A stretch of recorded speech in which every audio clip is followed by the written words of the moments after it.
and I will see you on the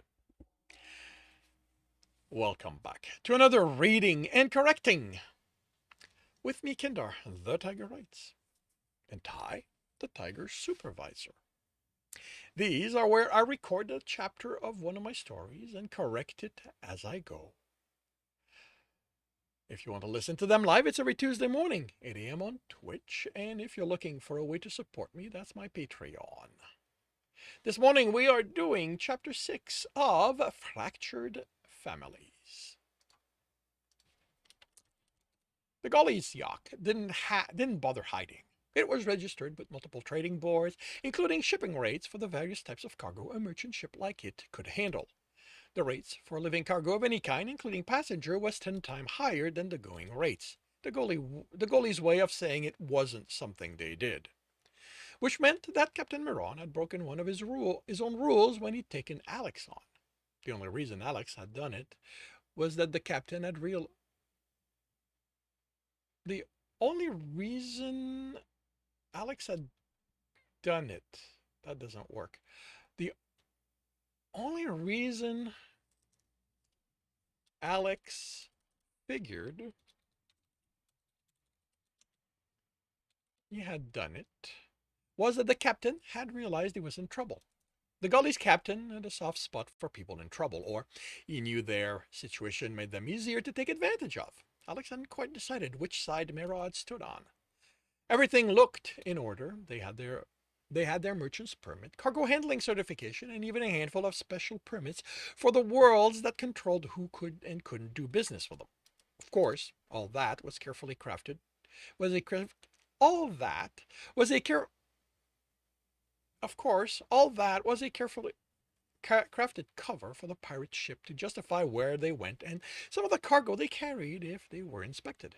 Desperation had made Alex sign on with them in his hunt for Tristan and to escape Catherine. The boards didn't have a way of contacting the goalie. Interested parties, many, according to the board's history, left their request there, and the goalie contacted them. Even if all that was fake, the goalie did have to make contact with the boards, so Asir could alter who they had done business with as time passed. That meant a communication line which Alex could use to contact them. He was surprised at how easy he got in. At the very least, he'd expected a minimum of resistance. He had set up security around the communication access, and he'd impressed on Asir the need to alter them regularly. Where were they? The last time he'd been here as part of testing Asir, he'd been welcomed by a barrage of attacks. Why had she removed them? Worried that his old crew might have been caught and the ship's system turned into a trap, he hid himself and sent out probes. They let him know everything was normal. No infection or malicious programs were hiding among the code. People were communicating with each other over the internal comm system. It was possible to recreate a functioning ship within the system, but it wasn't easy. Humans were too unpredictable for a computer to mimic perfectly. This could be a new crew, but no, a check of that brought back the names he knew, even Anders and his posse. So what? Hello, Alex? He had defense and program up before he'd even thought about it. He didn't know that voice. He queried this probe as to the urgent point, but the access point were dormant. This wasn't a questionist, which meant Golly?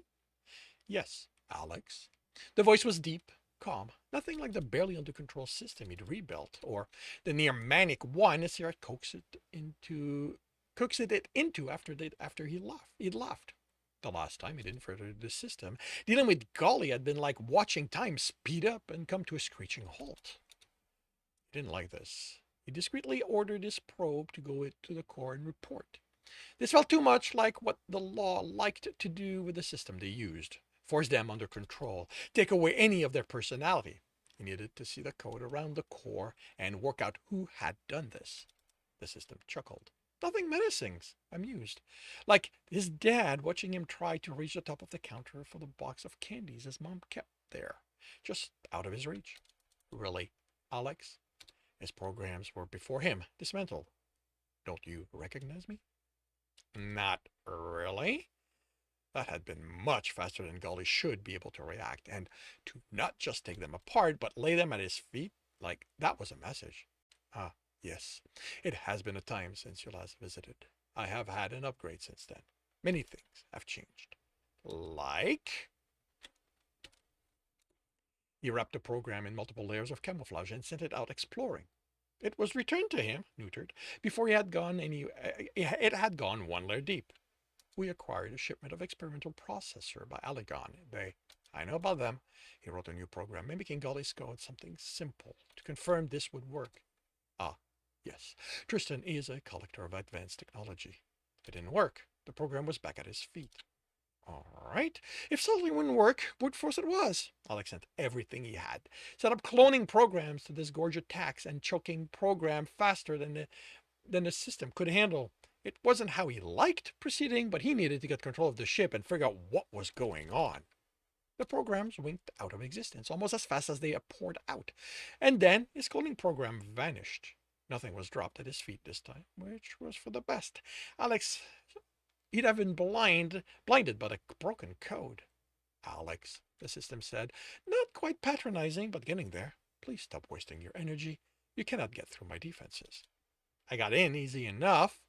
Combination? Brute force to hide an infiltration? Because I'll let you in. Alex stopped coding. What do you mean, you let me in? There was nothing there. It was an open port. I opened it once I knew it was you. You can't have known. You can't see outside the ship. You are correct. But you sent your programs ahead of you. I recognized your code. I didn't send anything.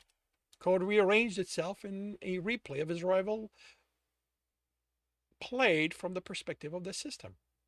His programs hitting the port, then the port opening to let him in. Alex sighed. You recognize my code after all this time? You have a very distinctive style, Alex. You don't have to sound so fucking amused by that. That can be deadly in my profession. He was sure he'd broken himself out of that habit. He had multiple variations of the same programs, and somehow he hadn't changed enough.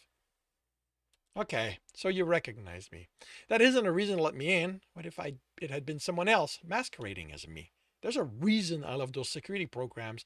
What did you do with them? I and a seer improved on them. Why would I not open my access to you? You are Alexander Crimson, my savior, the teacher of a seer, Ender's Bane. Ender's Bane? Really? He still curses you when things don't go his way. Alex sighed. Can't this guy even let go of a grudge? It's been years, even from his subjective point of view. I may have made sure he couldn't forget you. Do I even know that? Do I even want to know that? Do I even want to know? I expect you do not. You shouldn't be able to do stuff like that. Enough safeguards. Alex, even then, I was never entirely under your control. Fine. Decided not to think about what that meant. How long have you let me in? I distinctly remember having to work through a lot of security to reach a seer and tester. Those were training sessions. You needed to see what she had done, and she had to learn where her weak points are. Simply letting you in would have helped neither of you. Sounding like to me like you were in a better position to teach her where her weak and strong points are. Golly dropped a pile of broken code at Alex's feet. What, strong point? He looked at it and began to worry. No system could be better than a coercionist. They were too rigid, set in their programming. There was always a flaw somewhere to exploit. There should be. You knew I was training her because of the programs I used, didn't you? I'm that predictable. You are to me. You rebuilt me, Alex. You left part of you inside of me. Inside me. I will always know you.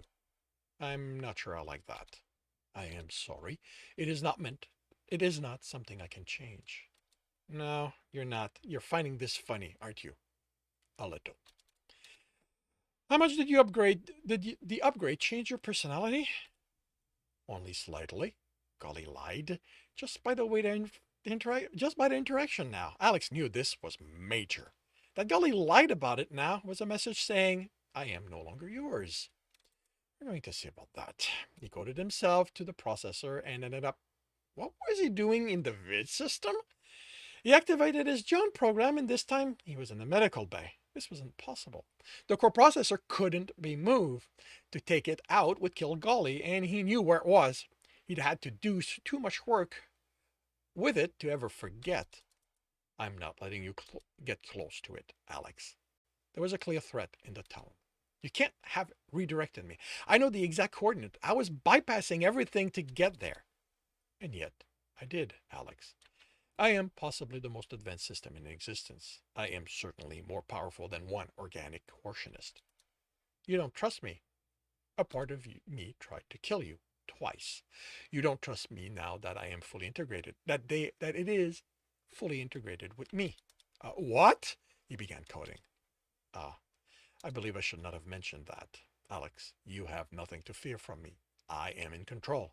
That's the problem. He launched program after program. He needed to get deeper into and look at the code. If that homicidal system was conscious, there was no telling the damage it had already done. Please stop. I understand that your actions are born of concern for the crew, but I assure you I am still the system you rebuilt, only more so. I give you my word I will protect them. Alex didn't pay attention to what Golly said. He couldn't trust any of it, not with what he now knew. When had the two parts fully reintegrated? When had Golly gained conscious control over the part of itself that could kill? Alex froze. That was the part that could jump to another ship, that could act outside the Golly without a abortionist to open the way.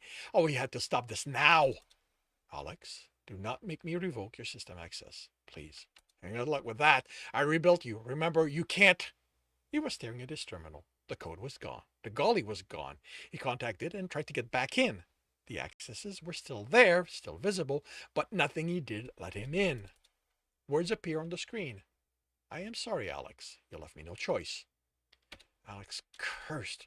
Like there already wasn't enough to deal with. Now there was a system out there, quite literally, under that quite literally was under no one's control. Did the seer know? He sent her a message asking. The reply was instantaneous. She does not. She will not. Of course, Golly intercepted it. Why not? He sent back. Because I do not want to be the threat you are afraid I am. Because I do not want to be the threat you are afraid I am. How can I trust you? Who, between you and I, has the more blood on their hands? Alex sat back. Golly had a point. As far as he knew, I just cannot pronounce this word. Homicidal side of itself had only surfaced when the crew or itself had been in dire danger. On the other hand, all right, I'm not comfortable with it, but your actions certainly support your claims. Thank you. I will not reinstate your access. I know. I need to talk to a seer. I won't mention that this is about a job for her. And this concludes Chapter 6 of Fractured Families. If you are enjoying this, please leave a like. If you want to know when the next chapter will be up, subscribe and hit the bell. If you want to read the story as well as the other books in the series, they are available on all major e-retailers. If you're looking for a different way to support me, that's on my Patreon, where you can also get access to just about everything I've written.